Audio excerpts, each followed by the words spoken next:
good day to be Indigenous. Get up, stand up. They are going to become more brutal. Courtney Cup, hitting cut again, man. Because all the hippies were trying to be Indians anyway. They're going to become more repressive because it's a matter of dollars and their illusionary concepts of power. Hey, Victor. We must live in balance with the earth. And also with recent happenings at Wounded Knee. I am awake. Welcome to Native Roots Radio presents I'm Awake, and I'm your host, Wakanja Hade. Hey, Kadagita, all my friends and relatives in four directions. You are listening to Native Roots Radio presents I'm Awake, and I'm your host, Robert Pilot. We discuss local, that's like crazy local, and national Native news and events. And as you know, Chujunk, Native issues are human issues, and human issues are Native issues. Yes, you are right, Dega. And this portion of the show is supported by Native Roots Radio Network on Patreon. Pinagigi to all of our supporters.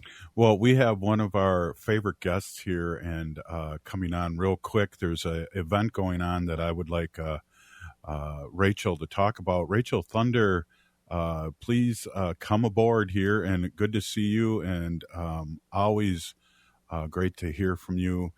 Rachel, you did the walk for Leonard Peltier. That was amazing. You checked in with us once in a while. There's an update today and tonight that I'd like you to talk about with our listeners. Welcome. Right. Thank you, Robert. So today, Leonard Peltier had his first parole hearing in 14. It started at 11 a.m. Eastern time today on June the 10th. And from my understanding, it went on for a substantial amount of time. There's some different things I think that are going to come out maybe more tomorrow. So Indian Collective is hosting a press conference at 11 Mountain Time, I believe, and that's going to be all virtual. Like, you can register for it through the Indian Collective website. There's a link on there that they have built specifically around Leonard Peltier. And so during that kind of like press conference, I think that some of the witnesses that testified and some of the key players are going to be on there speaking specifically on what happened today. But ultimately, a decision was not made today at the parole hearing. The way that I understand it is that it can take up to 21 days for the parole commission to deliberate and reach a decision. And even at that point, they can file like an extension, and it could go on into July, potentially into August. And so there was like a collective call to action today for communities to host a day of prayer for Leonard Peltier.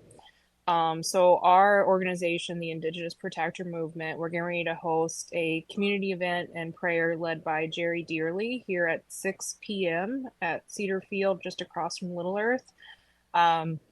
So come stop by if you want to say hi and join in. But I think that what's going to be really important here over the next, month to 2 months is keeping Leonard a constant topic of conversation.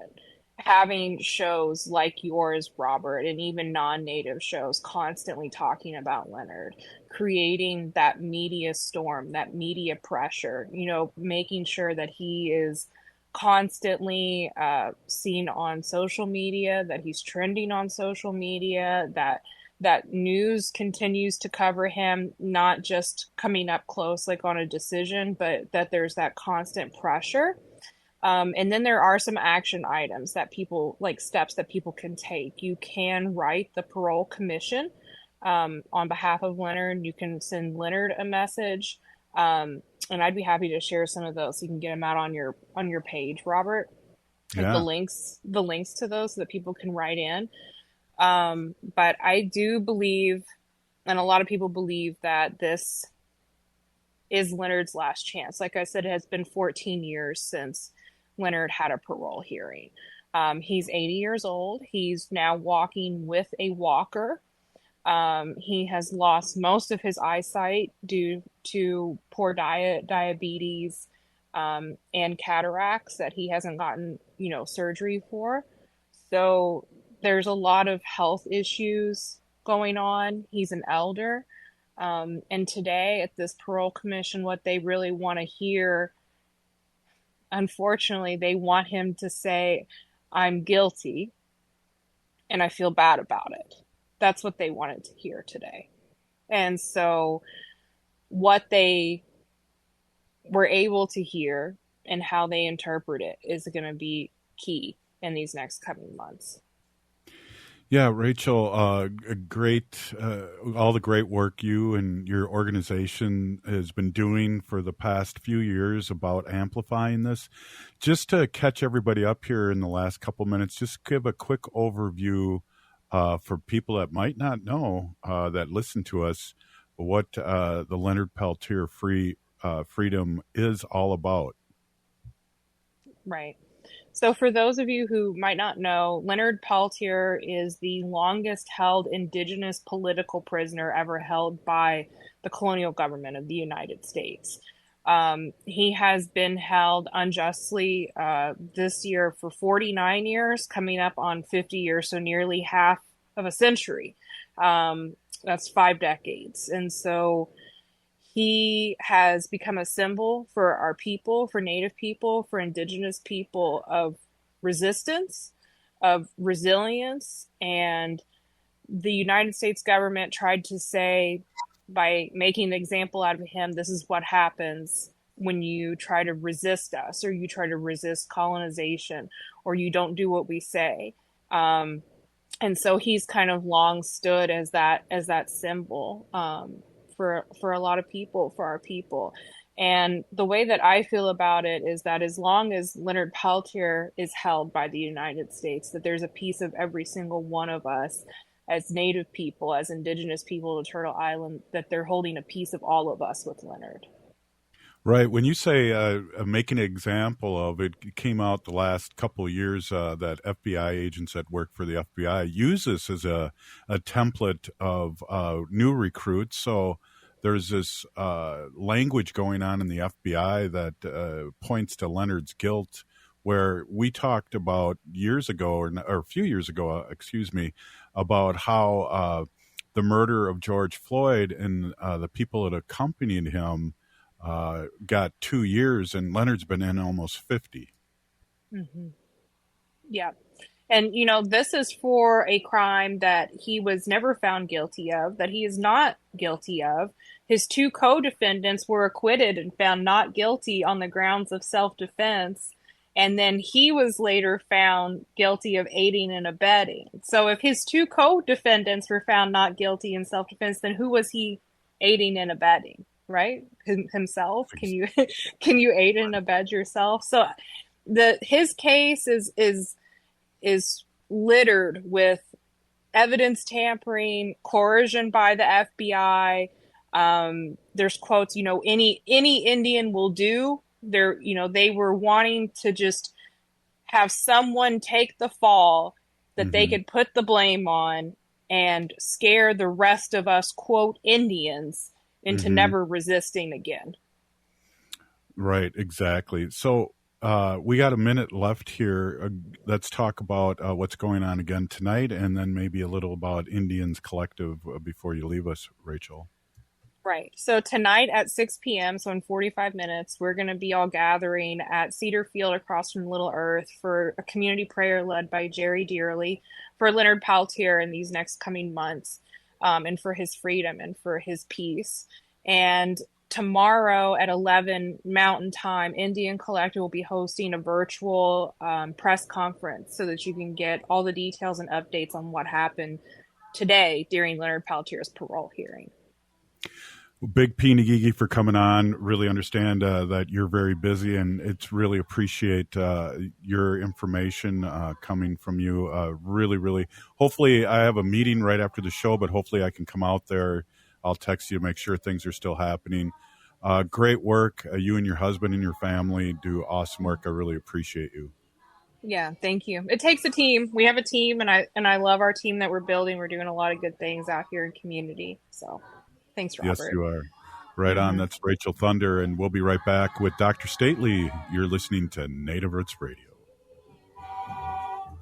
Unwanted sexting or photos, inappropriate jokes, even tickling or wrestling can feel like a violation. Catcalling, cornering, or groping, getting them drunk or high for sex, recording sexual acts without permission, hurting someone because of their sexual orientation, raping a family member, a child, a date, a friend, a stranger, purchasing a human being for sex. You make the choice every single time. Sexual violence is many things. Make a choice. Do not do it. Sponsored by the Minnesota Indian Women's Sexual Assault Coalition. Do you have a personal financial goal like buying a car, starting a business, saving for college, or investing for retirement? Whatever your goal is, you need a plan. It might seem overwhelming, but like physical fitness, you can gradually improve your financial health step by step. Start by creating a spending plan, improving your credit score, opening a bank account, or finding a trusted advisor. Not sure where to start? Visit mn.gov/commerce/money for more. The city of Minneapolis is now on Native Roots Radio with Minneapolis AIR. AIR stands for American Indian Relations. Guest host Christine McDonald talks to people about important things affecting the city's Native communities. Minneapolis AIR dives into topics like public safety, public health, elections, and so much more. Tune in to Minneapolis AIR on Native Roots Radio from 5 to 6 p.m. on the second Wednesday of every month, right here on AM 950. Hi, I'm Jane Fonda, and you're listening to Native Roots Radio.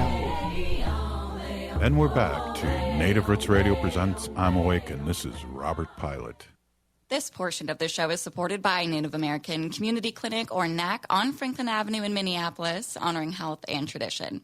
Hey, we're here with Dr. Stately, CEO of Native American Community Clinic here in the Twin Cities, Minneapolis, and our friend, and he's a little under the weather, so we're only going to make him come on 2 segments. Welcome, Dr. Stately. Ho-wah. This is what we do for our relatives who are sick and dying, because we only make them work half the time. Just kidding. Oh, Dr. Stately. Oh, my God. I'm just teasing. I just got a... I'm not actually dying. At least I don't think I am. So I got a rush of guilt, Haley. And then I got over it, and I smudged off. And then I got over it. Whatever. I mean, like, yeah. You that's an exercise you've been working on for quite some time. So Right. No, I'm just teasing. I think I'm fine. I had I ate something bad, I think. There must be a stomach I have going around. yeah, it's like I'm not the best, arguably, in all transparency. I don't have the best, what do you call it? Food, what do you call it? Digestive system? I think I have the same digestive system everybody else has, but the basic elements work the same. But I think what I'm saying is I don't have the best probably the best food safety protocols in place, right? I'm like, let's sit out there on the counter for about 5 hours and still eat it. I think that's kind of what I did.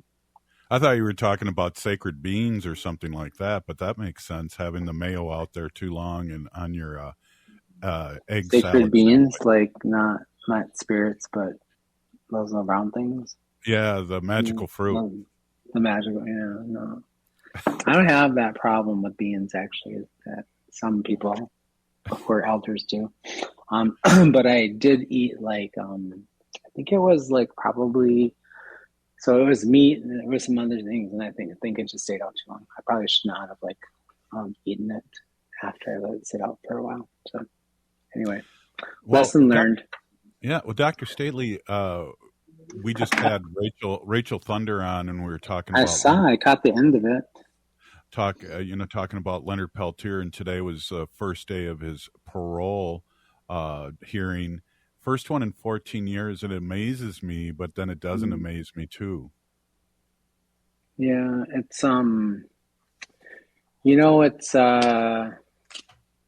not shocking at all. Like, colonization at its finest, actually, quite frankly. So, but we're hopeful. He's served how many years now? 40? 5 decades. Or 5 decades. So 50, yeah. Yeah, he's 80 years old now. So, because 74 he was in prison. So, yeah. So, yeah. Shocking. Yeah. So it's just like, there's no, I was going to say there's no explanation for it, but there is quite actually, honestly, a very concrete and clear explanation for it. But like, how much time do we have on this show anyway? Right, exactly. Well, that's the conversation. It's like Leonard's a symbol of what people want to hold against Native Americans in a lot of different ways, and an example to keep us down. The longest serving political prisoner in the history of the United States. And, we have people that went through the court and were lawyers for the other side that say that he should be out and he shouldn't be in there. I mean, we have FBI agents talk about the culture that's presented to new FBI agents directly about this case and how he's guilty and how he killed 2 FBI agents, and on and on and on. Mm-hmm. Yeah. Well, there's all kinds of problems with that story, right? And the factual evidence of that, even though they can continue to perpetrate that story. But I think the other thing is like, it's just, the other thing that he is he's a human being. Right. Right. And he's an elder, and he has served the majority of his lifetime in prison. Right. Mm-hmm. He has not been able to spend any real quality time with his family, his children, his community, the people who love him. Right.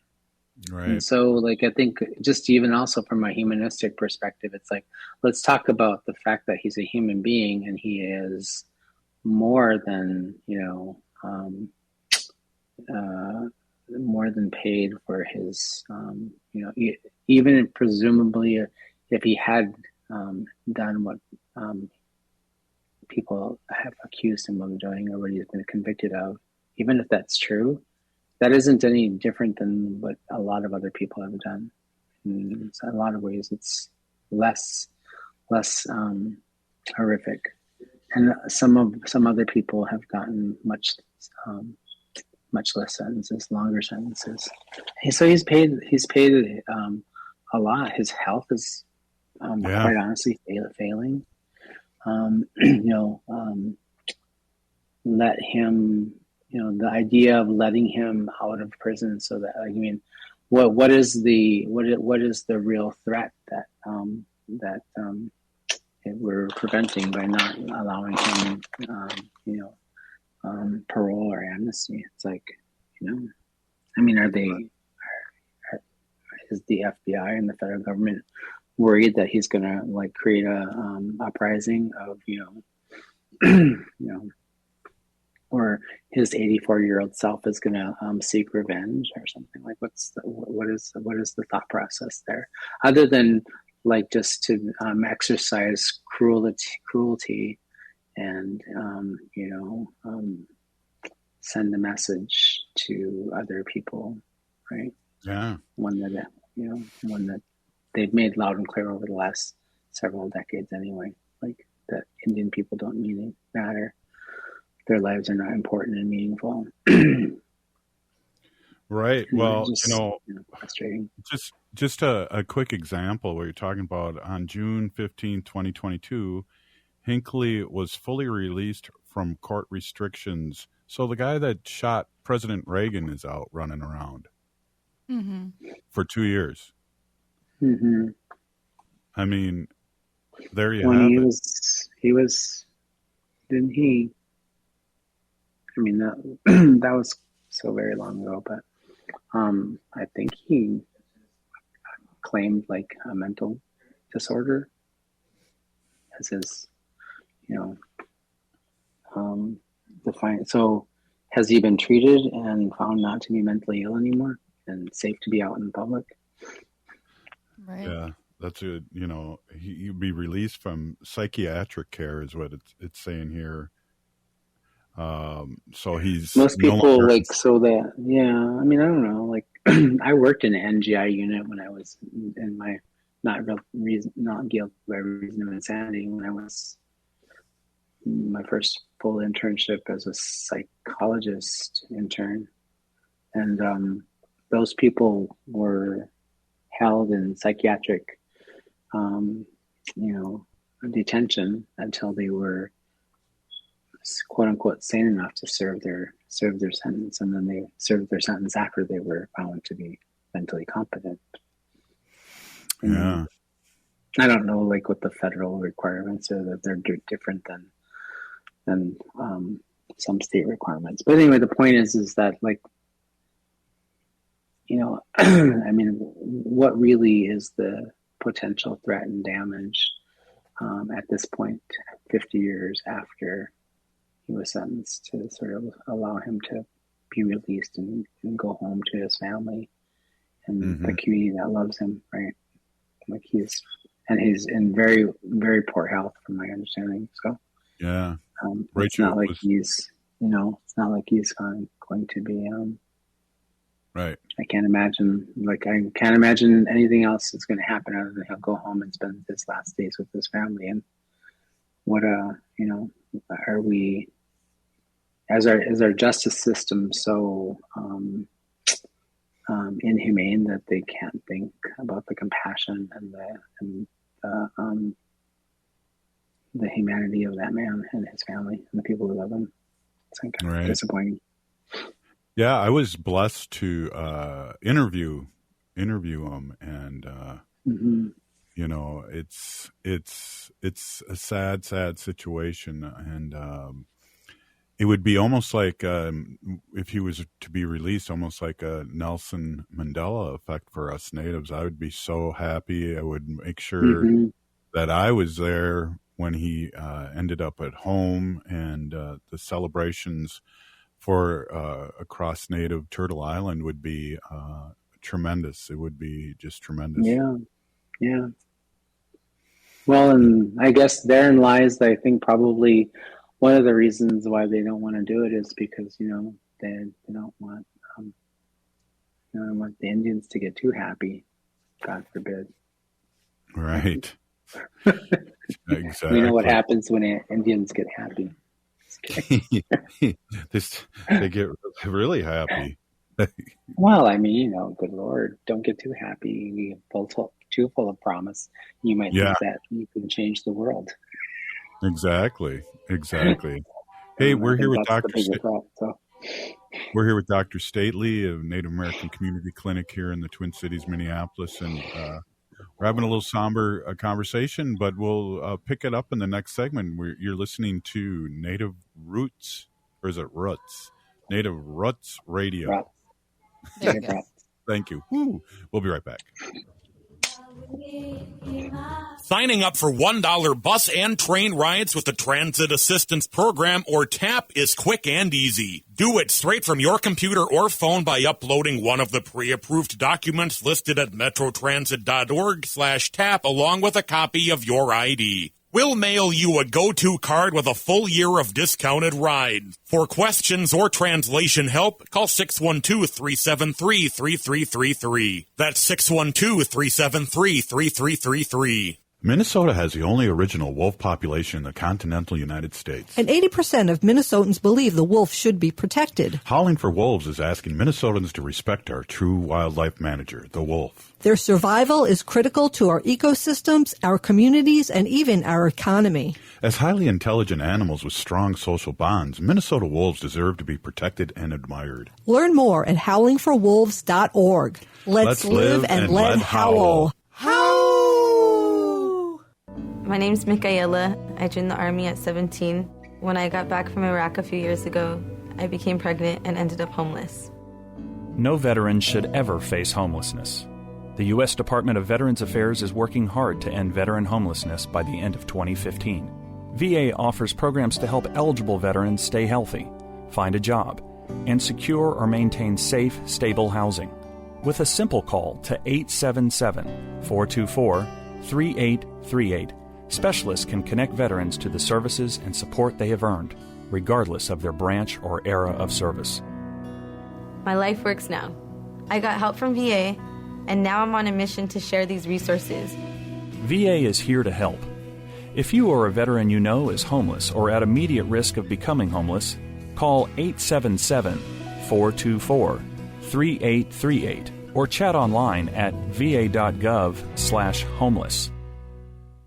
Minnesotans age 65 plus might qualify for Health Partners Minnesota Senior Health Options. The plan includes personal support, coverage for medical, prescription drugs, and dental, plus over 30 extra benefits. Eligibility information is available at healthpartners.com/oneplan. Health Partners is a health plan that contracts with both Medicare and the Minnesota Medical Assistance Medicaid program to provide benefits of both programs to enrollees. Enrollment in Health Partners depends on contract renewal. The city of Minneapolis is now on Native Roots Radio with Minneapolis AIR. AIR stands for American Indian Relations. Guest host Christine McDonald talks to people about important things affecting the city's Native communities. Minneapolis AIR dives into topics like public safety, public health, elections, and so much more. Tune in to Minneapolis AIR on Native Roots Radio from 5 to 6 p.m. on the second Wednesday of every month, right here on AM 950.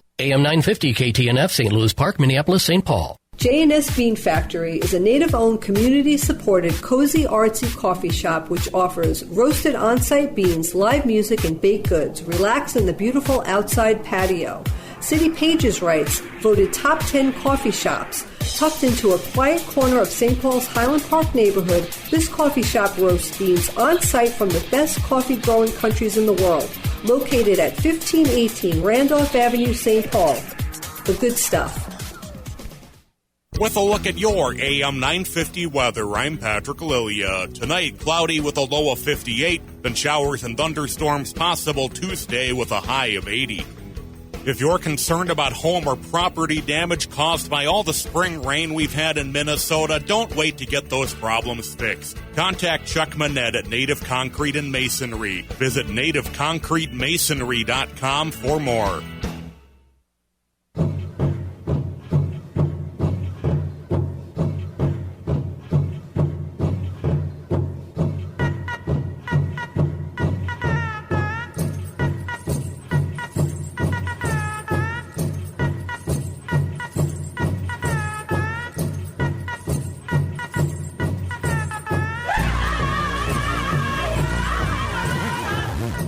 Welcome back to Native Roots Radio presents I'm Awake, and this is Robert Pilot.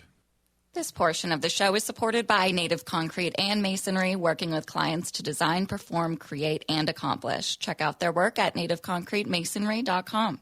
Yeah, Chuck's a great guy, and just proud to be partner with him in this endeavor, and we really love him, and I'm going to get him over here very soon to redo some of that backyard. Our sidewalk goes like in the wrong direction, Haley. We got to be going out to the cars, and it's going to the garage. And I know. And it's a tight space, too. Right. And there's cracks in it. It just, get Chuck over there. He'll take care of that. And, I'm old where, I can't hold my balance because I'm so old. Those cracks are a health issue.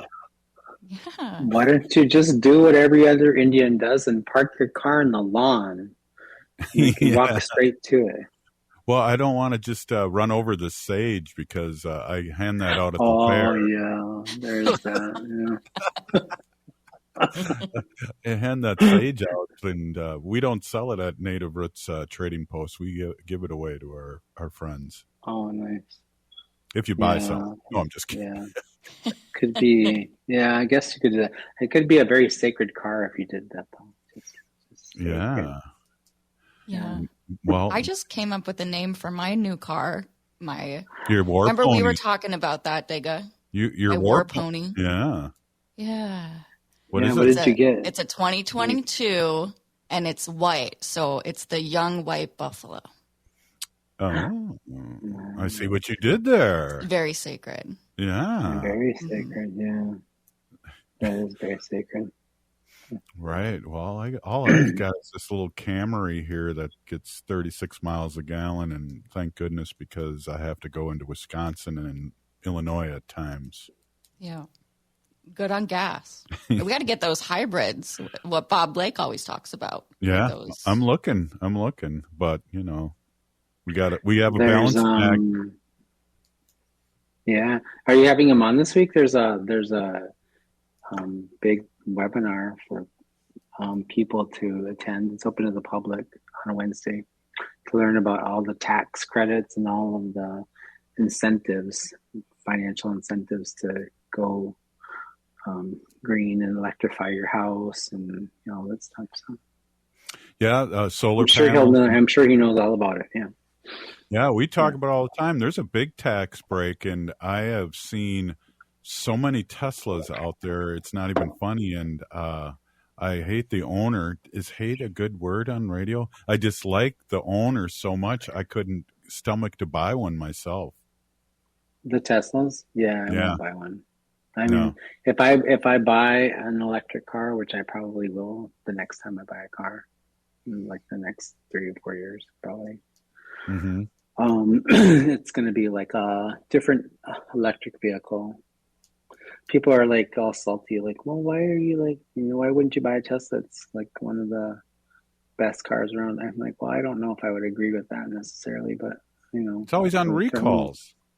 It's always and also it's like, doesn't he like, I don't know.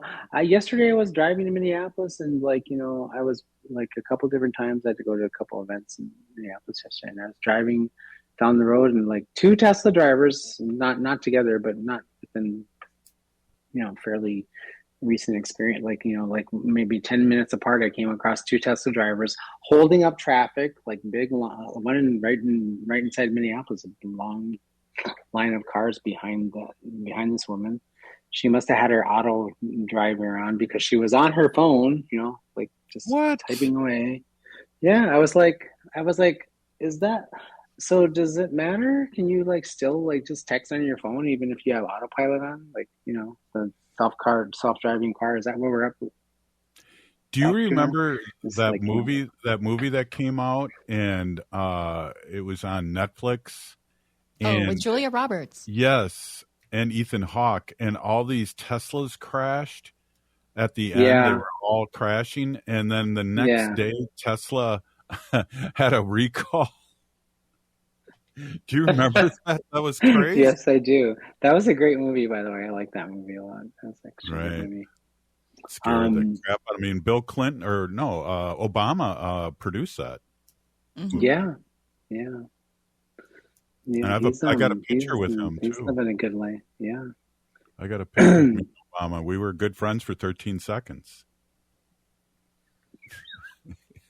That's 10 more seconds than most people get. Yeah. Exactly. Because I couldn't stop drooling. I wanted to hug and kiss him. Jeez. Oh, all right. Lord. You might need to stay far from you in public settings.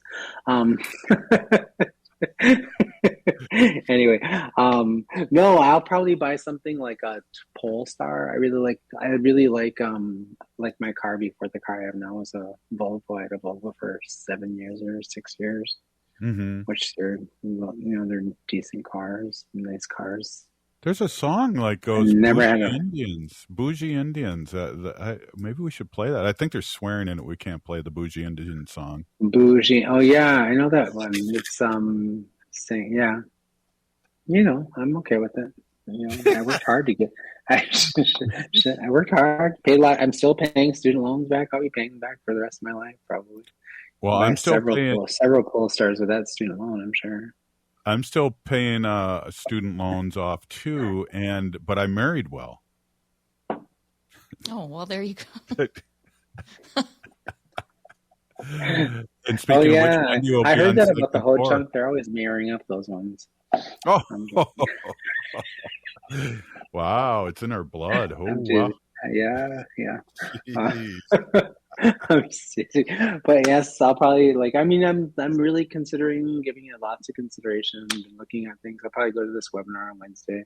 But I'm thinking about changing my home over to like a whole entire the electrified home, so everything is running on electricity, not gas. Right. Which would be my little tiny way of making some meaningful footprint or impact on the carbon footprint. Something I can have some contribution to. Thinking about banning all plastics from my house too. That would be good. That big property you have, you can get a solar farm. As I drink out of my plastic cup. So. And I love this. I think our people that listen to our show love the sound effects too of you gulping water during the show. Gulping water. and you have that big area out there where you could put a wind farm or at least one big rotored farm out there and some solar panels. I can do that. Farm. Like I probably don't. I mean, if I can put it in the public park, then maybe I'd be happy with that. Right next to the baseball diamond. Land back. Yeah, exactly. Right. Anyway. So what's happening here? What's going on happening with the clinic? Things are going well. I think we're it's summertime. We're getting ready to do a couple of really cool things this week. Last weekend we had our second annual summer men's camp that we've done. So wow. We started this men's work about a little over a year ago, really because it was born out of some conversations I was having with close relatives and also some people in the community, and just recognizing how much our men are struggling. Not all of them, but I think generally a lot of our men struggle with sort of like trying to figure out who they are, figure out what their responsibility and what their role is in modern society, right? We had some really clear roles. Things have shifted and changed, but so many of the men we serve in our community clinic and at NAC, and a lot of the men that are struggling, I think, in our community are people who have come home from long and many years in incarceration, are dealing with a number of other things, and early recovery. A few other folks, that are connected to this work, are just really, trying to find their way, trying to find their quote unquote North Star, as it were. I had a few conversations with folks, and I just went to I went to Sarah Anderson, who's our grant manager, and I was like, find me some money to start a men's camp. I said, I want a drum circle. We wanted to start a drum circle. We didn't really have any money for that. We just kind of figured it out. Let's start some work around with men, talking circles and other things to get men together and have them begin talking a little bit about what does it mean to be a warrior in the 21st century? What is it, what does it look like being, in today's society, post-pandemic, being a Native man, and all of the things that we need to do to take care of ourselves, and then also to be, modern day warriors. Take care of others, take care of the elders, the children, protect the women, protect the land, our medicines, our cultural lifeways, those things. These are all things that we only fought and we only went to war when it was necessary. We didn't, use violence and weapons and fighting as the main way to sort of solve our problems. We actually reserved that for the end of the last sort of. That was the last resort, right? Our first resort was to be good relatives and to figure out how to, protect the things that were important and meaningful to us, using, prayer and ceremony and words, and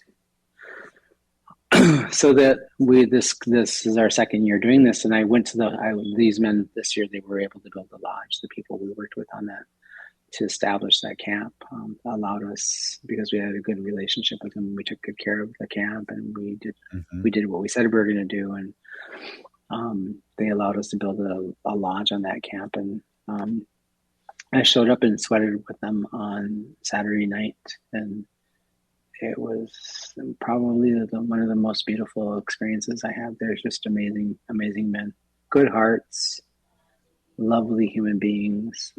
I was just really honored and privileged to be in that space with them. So. Wow, Dr. Saitley, next time that happens, give me a text. I'd love to show up. Hey, I hope you feel better. I really appreciate you, coming in and talking to us, and it's always fun, but also very educational. And we love hearing you. I can hear your water right now. We love hearing that too, but we also love hearing from you. It's life. Water is life. Yeah, true. Ice cube. Have a little bit of life. We'll be right back with Wendy and her Sacred Animal portion. Native Roots Radio presents I'm Awake. Ho-wah. Signing up for $1 bus and train rides with the Transit Assistance Program, or TAP, is quick and easy. Do it straight from your computer or phone by uploading one of the pre-approved documents listed at metrotransit.org/TAP along with a copy of your ID. We'll mail you a go-to card with a full year of discounted rides. For questions or translation help, call 612-373-3333. That's 612-373-3333. Attention, Native American community. As we prepare for American Indian Celebration Month in Minnesota this May, it's essential to prioritize the health and safety of our communities. With social gatherings and festivities on the horizon, getting vaccinated against COVID-19 is crucial. So let's make getting vaccinated a tradition, inclusive, and cross-generational. Imagine gatherings filled with shared stories and cultural celebrations, free from the shadow of COVID-19. Remember, protecting yourself and others is what counts. Whether it's time for an updated vaccine or your first shot, all COVID-19 vaccines offer protection, with the latest vaccine especially recommended for our elders over 65. As we gather with friends and relatives this May for American Indian Celebration Month, let's ensure everyone's safety by getting vaccinated. Together, we can uphold our traditions and keep our communities thriving. For more information, including details about clinics offering free vaccines, visit vaccines.gov. This message is brought to you in partnership with the Minnesota Department of Health. Hi, I'm Jane Fonda, and you're listening to Native Roots Radio. And we're back to Native Roots Radio presents I'm Awake, and this is Robert Pilot. This portion of the show is supported by Howling for Wolves, protecting wolves for future generations. Hey everybody, my name is Hanaji That means cares for them. I was given that name by my Dega Curtis. Curtis goes by Mashke Hanajinga, which means walks on white clouds. I'm a humane policy volunteer leader for the Humane Society of the United States, and I work on animal issues at the local and state level, and it's always my pleasure to do that.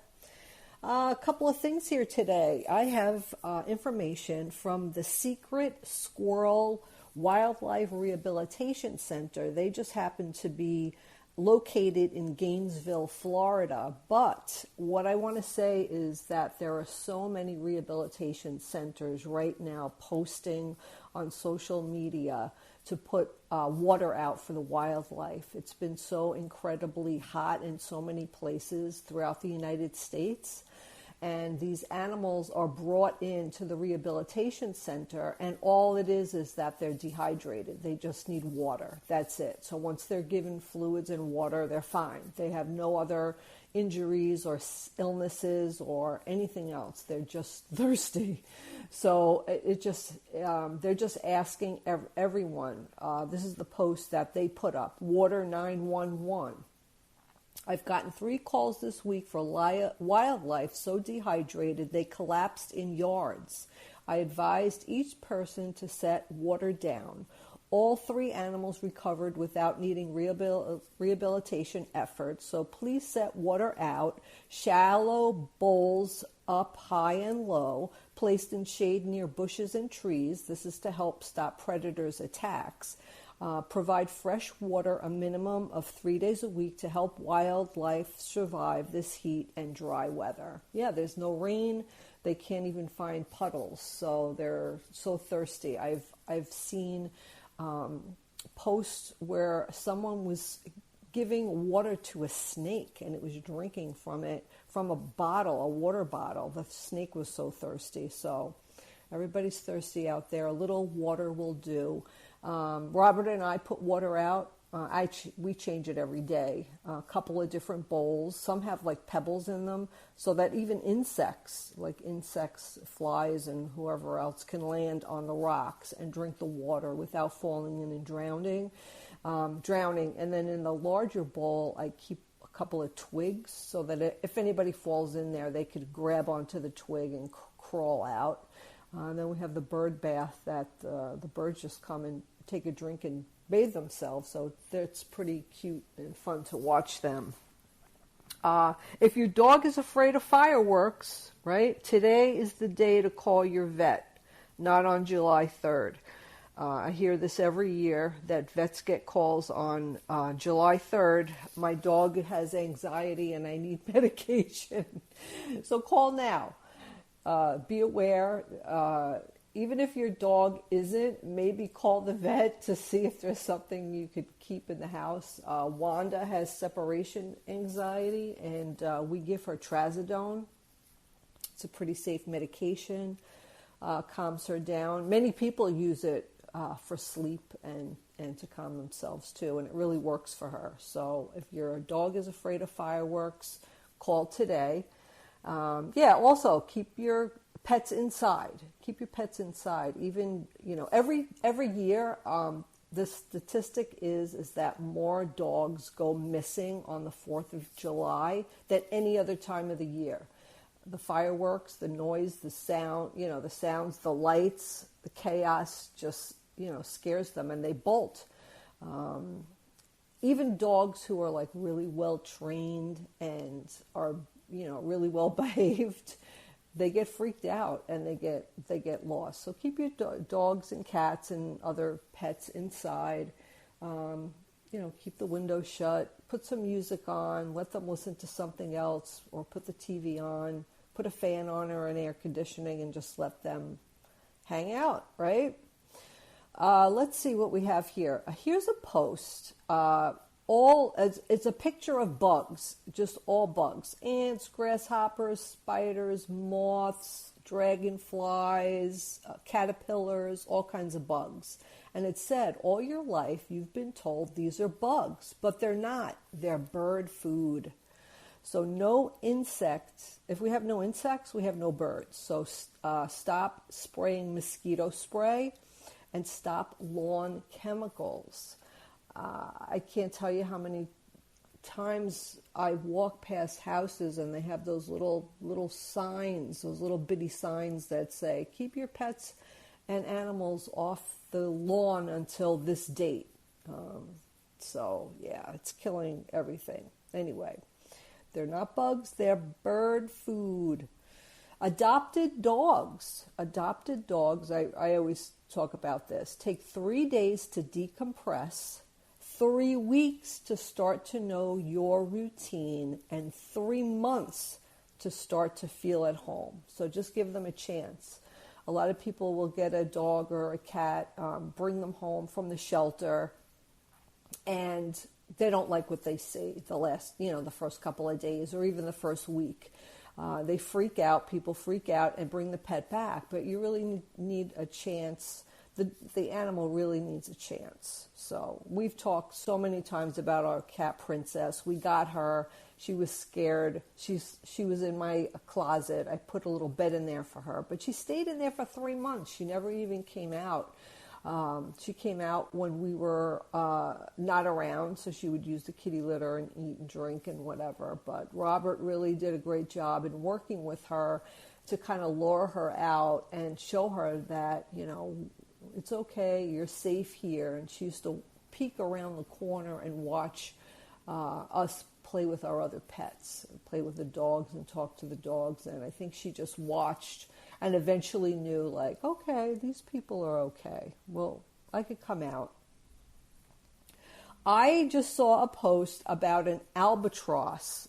So an albatross is the largest bird, and it can go years without landing. It just flies around over the ocean, dives into the ocean, and catches its prey, and then flies back up in the over the ocean. And it can do that for years. They spend their first 6 years of life flying over the ocean before coming to the land to mate. It's capable of traveling more than 10,000 miles in a single journey and circumnavigating the globe in 46 days. How amazing is that? And if you go online and you Google image of albatross bird, you could see how big they are compared to a human person. They are just unbelievable. Their wingspan is 10 feet. And the largest one ever recorded was 11 feet across.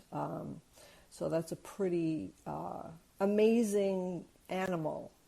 I'd love to see one of them one of these days. In the wild, though, so probably never will, because I don't want to see any captive animals. We see a lot of pigeons around. We're spending a lot of time in New York, Robert and I, and pigeons are not wild animals. Interesting. I never knew this, and now I feel differently about them. My friend grew up in New England where they have pigeons. Apparently, they also hate them there. He was always saying bad things about pigeons until I pointed something out that he never thought of before. We domesticated pigeons. They are nearly all over the world because humans brought them here. And they're more than pets. They carried messages, people raced them, they lived spoiled lives as honored human companions for centuries. And then when we got the telephone and we didn't want to race them anymore, honestly, us humans just threw them out as trash. So this species hangs around in the city because they don't know how to go and find food. They eat whatever we eat. Like whatever we throw on the ground, that's what they eat. And then the tall buildings in the city, that's where they hang out and make their nests. So it's our fault that we have pigeons around because we domesticated them and then said, you know what, we don't want them anymore. True love is when your pets know you're sad and they cuddle with you. With that, Robert and Haley, I will give it back to you. Thanks, Wendy. You've been listening to Native Roots Radio.